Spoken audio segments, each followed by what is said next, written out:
अखिलेश यादव और डिंपल भाभी का जहां पूरा प्रभाव हो, जहां मोदी योगी लहर में बीजेपी की करारी हार हुई हो, वहां बीजेपी की झोली में एक कमिश्नर कैसे डाले गए।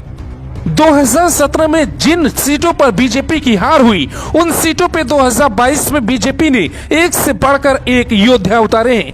मोदी लहर में जहां जीत नहीं मिली, वहां बीजेपी ने रणनीति बदल दी और इस बार कांटे का मुकाबला बना दिया। यूपी का जिला कन्नौज डिंपल यादव का सियासी मायका भी कहते हैं, तो मुलायम सिंह यादव परिवार की पहचान भी है।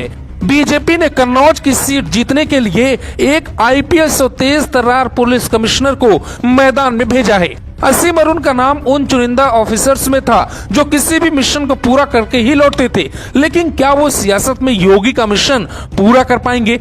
मोदी का सम्मान कन्नौज में बचा पाएंगे? क्या सपा का किला गिरा पाएंगे? ऐसे बहुत से सवाल हैं जिनका जवाब हम आपको अगले 3 मिनट में तलाश कर देने की कोशिश करेंगे। कन्नौज सदर सीट की कहानी भी कुछ अखिलेश यादव के करहल की तरह है। यहाँ एक कहावत है, चाहे कितना भी वोट बीजेपी को करो, लेकिन जीतते जीतते वो हार जाती है। कन्नौज में अब तक दोहरे यानी दलित जाति के उम्मीदवारों का कब्जा रहा है। ये सीट भी सुरक्षित है। 20 सालों से सीट पे सपा का कब्जा है। बीजेपी की कोई लहर काम नहीं आई। इस बार क्या होगा, ये दिलचस्प है। बीजेपी ने इस बार ऐसी रणनीति बनाई है कि ये किला गिर सकता है और कमल एक बार खिल सकता है। सपा ने बिहारी लाल दोहरे के बेटे अनिल दोहरे को टिकट दिया है, जो 3 बार से यहाँ से विधायक चुने गए हैं। हम आपको बताते हैं कि यहाँ बीजेपी क्यों जीत की उम्मीद जता रही है। इस बार ऐसा क्या खास होगा कि आईपीएस असीम अरुण की जीत तय है। कन्नौज में जो नेता बीजेपी को जीत नहीं दिला पाते, उनकी जगह पर एक ईमानदार आईपीएस को भेजकर बीजेपी ने सबसे पहले समीकरण साधने की कोशिश की। असीम अरुण एक दलित चेहरा है और अगर वो जीते तो बीजेपी को एक मजबूत दलित चेहरे की दरकार खत्म हो जाएगी। यूपी में वैसे भी आमतौर पे बाहुबली या अधिकारी चुनाव आसानी से नहीं हारते हैं। कन्नौज में डिंपल यादव को बीजेपी ने हराया था, जिसके कारण बीजेपी का मनोबल ज्यादा है। सदर की सीट बीजेपी इसलिए भी जीत सकती है क्योंकि शहरी वोटर बीजेपी के पक्ष में है। पुलिस पर अखिलेश यादव का वायरल वीडियो भी बहुत कुछ कहता है। वो ये दिखाना चाहते हैं कि उनकी नजर में असीम अरुण की हैसियत क्या है। इसीलिए अखिलेश यादव ने अपनी रैली में पुलिस की भारी बेइज्जती कर डाली, लेकिन उनके निशाने पर आईपीएस से नेता बने असीम अरुण ही थे। पुलिस वालों, क्यों कर रहे हो तमाशा? तुमसे ज्यादा बदतमीज कुछ नहीं हो सकता। तुमसे ज्यादा बदतमीज कुछ नहीं हो सकता। यहाँ योगी आदित्यनाथ, अमित शाह और नरेंद्र मोदी प्रचार में पसीना बहा रहे हैं। इत्र वाले कांड के बाद से ये सीट और हाई प्रोफाइल हो गई। सपा के खास लोगों पर जो छापा पड़ा था, उनका रिश्ता कन्नौज से ही है।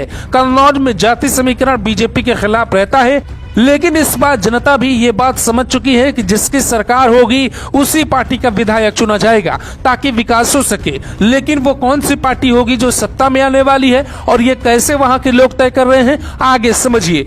शहर में बीजेपी का वोटर बढ़ा है और वो काम, सुरक्षा व्यवस्था और राष्ट्रवाद में ज्यादा भरोसा रखता है। दलित, मुस्लिम और यादव के बाद यहाँ गैर यादवों की संख्या ठीक है।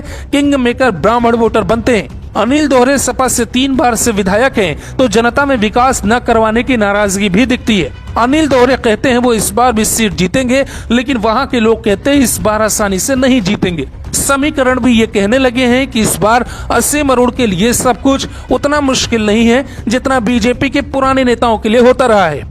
अखिलेश यादव का गढ़ बीजेपी जितना कमजोर करेगी, बीजेपी को उतना ही भविष्य में फायदा होगा। इसीलिए करहल जैसी मुश्किल सीट पर एसपी सिंह बघेल जैसा चेहरा भेजा गया, तो कन्नौज सदर की मुश्किल सीट पर एक आईपीएस को भेजा गया। हार जीत तो होती रहती है, लेकिन लड़ाई में बीजेपी कोई कोर कसर नहीं छोड़ना चाहती। सपा सरकार के दौरान कन्नौज के शहर में गुंडागर्दी का एक प्रश्न था जो बीजेपी के पक्ष में लहर पैदा कर रहा है। कन्नौज सीट पर लड़ाई कांटे की है और इस बार सपा का किला यहां से धराशायी होने वाला है। अखिलेश यादव इसी कन्नौज में अपनी पत्नी डिंपल की सीट नहीं बचा पाए थे और लोकसभा चुनाव 2019 में डिंपल यादव की करारी हार हुई थी। डिंपल को बीजेपी नेता सुब्रत पाठक ने हरा दिया था और वहां पर बीजेपी ने वो कर दिया जो करना बहुत ही मुश्किल था, यानी ब्राह्मण और दलित वोटर अगर बीजेपी के साथ आ जाए तो बीजेपी कन्नौज सदर पर वो कर सकती है जो करना बहुत ही मुश्किल है, यानी असीम अरुण विधायक बनकर सदन में पहुंच सकते हैं। हालांकि एड़ी चोटी का जोर अखिलेश यादव भी लगा रहे हैं, लेकिन ये लड़ाई आईपीएस बनाम नेताओं की बन गई है और आईपीएस के कंधों पर जिम्मेदारी है वो मोदी की इज्जत और योगी का सम्मान।